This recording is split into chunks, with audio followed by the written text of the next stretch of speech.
Hello, my friends. AmyR here with Prairie Paper and Ink. Welcome back to my face and my card making space, and a couple more Halloween videos for my Halloween card series 2024. In the end screen at the end of this video, I will have a link to my playlist with all of the videos I've done so far for this year's Halloween series. I just got my hands on the Waffle Flower Big Moon, I forget what even the name is it, Full Moon stencil set, and the Big Boo wafer die. So I was like, need to make cards. And this stencil is huge. It takes up like an entire A2 card. It's super fun. So we're going to make a couple of really simple cards and add a little bit of sparkly accents. And yeah. Oh, splatter. Of course. Of course. You got to add a little bit of that. So as always, everything I used will be listed and linked in the description box below the video. I'll also link to, it was their September release where that stencil had come out. Some things had been delayed, and like I said, I just finally got my hands on them. So I'll link to that release, and I'll also put, it's part of the playlist, but I'll post it separately, the video I've done already making some Halloween cards with some of this release. So I'll pop that in the end screen as well. And yeah, I'll list and link everything I use like I always do. My links are affiliate links, so that just means that if you click on one of my links and end up placing an order, I get a little kickback from that at no extra cost to you. It is what helps pay the bills and keeps the channel going. That's it for the housekeeping. Let's get into making the cards. As per mostly usual, I did 2 cards because why not when I got all the supplies out. So I've got my big Waffle Flower grip mat. It fits in the Simon Says Stamp mesh bags, FYI. I've been showing that in recent videos. That's how I'm storing my grip mats now because I have multiples of them from, you know, various brands, everything. And now I don't have to fight with that the acetate sheet. Game changer. So anyway, and this one fits in it, which is perfection. So this full moon stencil, it's a layering stencil, and there you go. There's the size of the moon. These are A2 sized panels of white cardstock, so 4 1/4 by 5 1/2. This moon is huge. I love it. So I am using some Altenew fresh dye inks to do my blending, and blending on this first layer is the sky, you know, around the moon. So I've got crystal violet and indigo skies. I started with the crystal violet, and that's what I blended like off the moon. So that's the lighter color, you know, closest to the moon. And then the indigo skies around the perimeter. And I'm going back and forth with the stencil because I don't want to wipe off like the ink. So I didn't want to get like the black ink on here and then get that mixed in with my like purpley color inks. That's why I'm like flipping back and forth like this. And once I've got the purpley blue shades in, I go in with some black, which always kind of throws people off, but trust the process. Once everything dries and smooths out, it's perfection. So blend a little bit of that on there. And my ink pads are in my little ink stands. I purchased some extra ones because convenience is king. And generally when I'm using my Altenew inks, I am almost always using multiples at a time. So I had that one ink stand for the longest time. And then I was like, dude, I need more of these. So I ordered some extras. Anywho, for the base of the moon, I'm using buttercream ink. And this would be perfect. If you have like those really big blending brushes, this would be even faster. Like I've sped this up in editing, but I just took my time. Just, you know, building up a bit of color with this. So buttercream was first.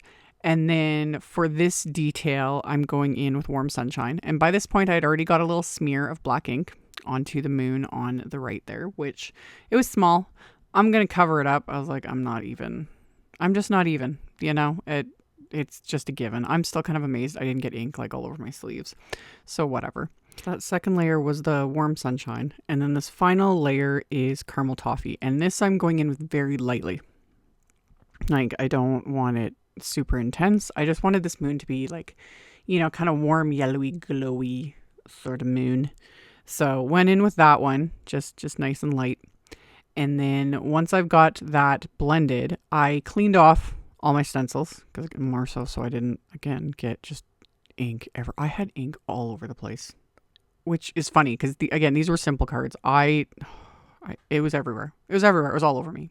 Thankfully, though, not my sleeves. Anyway, I used the first layer so that it is masking that moon. So just the sky area is exposed.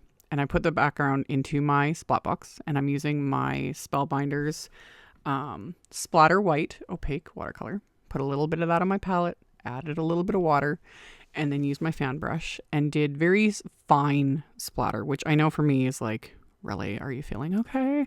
But it's a small area. Like, we don't have a whole lot of clearance here for my big old splotchy, multiple types of splatter, etc. I'm still gonna add bling, but this splatter I kept fine. Will I make up for it in a future video? Of course I will. I'll do like 15 types of splatter and shimmer and all, everything but the kitchen sink. There's room for variety, So added that little bit of splatter to both of these backgrounds. And then I had done all my die cutting off camera just to save the tediousness. This black glitter, this is Tonic black Sapphire cardstock. I've used it many times in my Halloween videos. It's just chef's kiss perfection because it is like black but also glittery. So I used the Boo word die, and I die cut it from that, and then I die cut layers from black cardstock and the outline from vellum. I layered together one layer of just black cardstock topped with the black glitter cardstock, and then I adhered that to the vellum layer, and then on the back I adhered another black cardstock die cut. I've shown this in many videos. Generally I do this so that it just hides the adhesive a little easier. I can just trace the die cut and not have to worry about adhesive, like tracing on the back of the vellum. It can be kind of annoying, and adhesive shows through vellum. However, a wafer die like this, like a die cut like this, it's so easy because it's big. You got a lot of space. You're not, fiddling with the glue. But adding the one cardstock die cut, or a couple, depending on the thickness of your cardstock, underneath the vellum layer pops it up a little bit. So it's going to give it a little lift, and then it just makes the vellum float just a smidge. So it actually stands out a little bit more. So that's the method to that madness. And then this madness, these are the Sweet Ghosts wafer die set. And I die cut little ghosties just from white cardstock. And then backed the openings with washi tape. Same sort of thing I've shown in a ton of videos as well. You could also glue like copy paper to the back. I prefer, either washi tape, copy paper, something just thin so it doesn't add a bunch of bulk. And then I'm inlaying the little eyes and mouths and cheeks that I die cut from just scraps of cardstock. Another option you could do is just take the white die cut pieces and color them with markers. I was going to do that, but I had so many of these because I die cut multiples, and I was like, it's just faster to die cut scraps and inlay. I didn't want to deal with the markers. I was like, no, this is faster. Plus it uses up a bunch of my scraps. So I put the liquid glue in those little openings just to give it a little extra like sticking strength. And then once my ghosties were done, I've got my layout kind of figured out here. And I'm going to stamp sentiments from the Boo Sentiments set. And this is where I make my second mistake because, yeah, the one panel I got, smear of ink, most likely from the stencil on my fingers. And then when I stamp, I create another little oopsie, but we're going to fix that too. So I lined up my sentiments. And the first one, it says, "You're my favorite Boo." I don't want to ink up that last word because I'm going to have the big die cut. So I'm just inking up the first part of the sentiment with my ink pad. And I didn't notice until I had already started to press the lid close that I'd got ink on the rest of the beginning of the rest of the sentiment. So I end up with another little ink smear. Also not technically the end of the world. If it was anywhere else on the card, like the sky portion, I would just cover it up with bling. But it's on the moon portion, and I'm not planning on putting any bling there. But we're going to fix it. We're going to cover it up. It's not a big deal. So I stamped that and the other sentiment with the Nocturne ink onto both of those card fronts. And then my card bases are top folding A2 white note cards. And I'm going to stamp another sentiment from that set onto the insides of these cards with that Nocturne ink. And this one says, "Ghouls just want to have fun. Welcome to my channel and my love for punny, silly little sentiments. I don't think I will ever outgrow them." I love it. So I stamped those on the inside and then adhered one of my little die cut ghosties onto the inside with that little sentiment.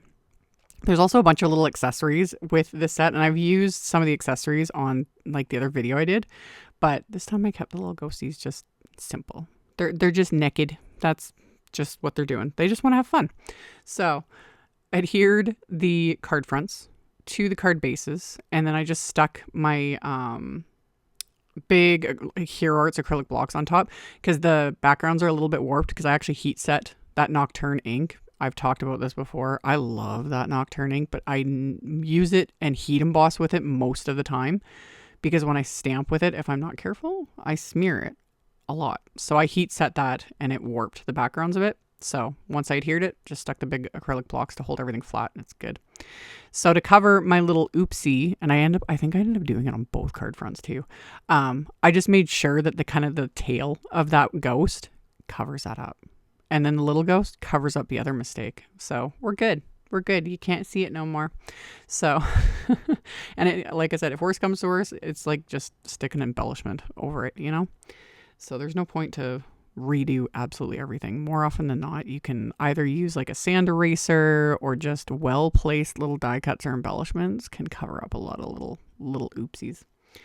And yeah, adhered my little ghosties. Adhered the die cut sentiment, which, like I said, it's super simple to adhere this. There's a lot of space with these big letters, so you don't have to be as finicky as it is with some sentiments.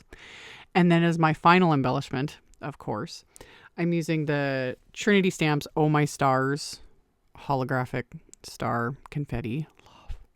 Love. I started with I was only going to do like my typical like cluster of like 5, 3, and 2, you know, and then it's like, no, I'm just gonna stick a ton of them on here. We're just more is more, you know. We got, again, not a whole lot of clearance with the sky area, so let's just fill it with sparkly little stars. You know, the ghosts are just they're having a little party, and the stars are shining, and life is good. So I've mentioned that a lot of times. I make up stories in my head about the little characters and whatnot on my cards. Like, people have said they would love a glimpse inside my brain.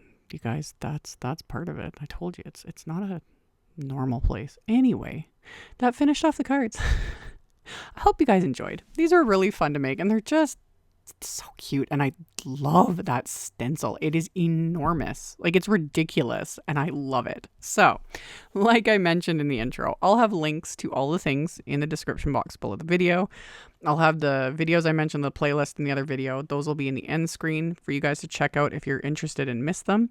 Thank you all so much for hanging out with me, for thumbs upping and commenting, and I'll see you all very soon in the next video.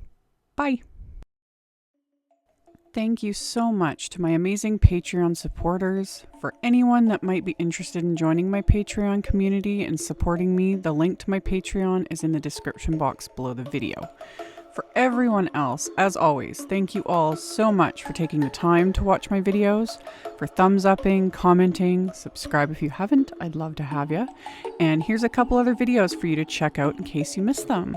Bye!